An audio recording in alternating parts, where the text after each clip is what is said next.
Welcome back to Whole Remnant. I'm Rebecca.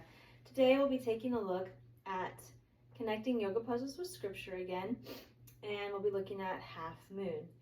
So to get into half moon, you'll generally want to be set up in a warrior two base. So traditionally or usually you'll find half moon in a warrior two sequence. So you can start with your feet beyond hip width apart. You can turn your front foot to face the top of your mat and bend into that front knee, and then you can put your back foot at a 45-degree angle. So you have a nice solid base here. Lift up through your spine, and then you can raise your arms, and here you are in warrior two.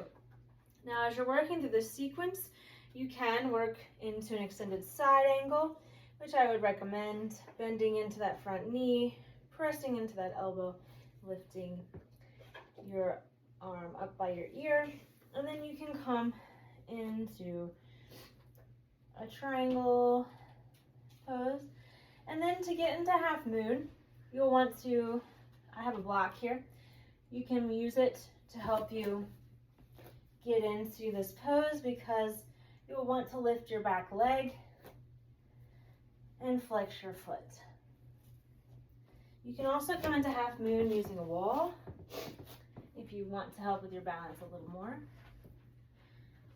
So you can really feel into it here with the wall, and you can press into that wall a little bit to help with your balance. So half moon pose can be a challenging balance posture, but it's nice to work on, getting that balance right. And if we think about balance in the scripture, we can think about how the moon governs the night, the sun governs the day. God created the sun, moon, and stars on day 4. We also think about how in scriptures, especially in the Psalms, the moon is used to mark seasons and different times of the year. And in the Psalms, we also hear things like, when I consider the heavens, the work of your fingers, the moon and the stars which you have set into place. And so we hear a lot of creation being glorified in this idea of God creating everything.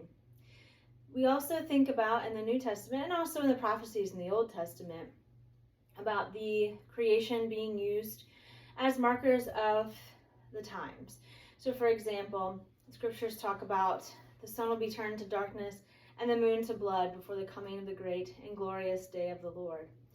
So a lot of times in scripture you'll see signs marked in seasons and years and in the sun and the moon and the stars when we're talking about times, marks of the times.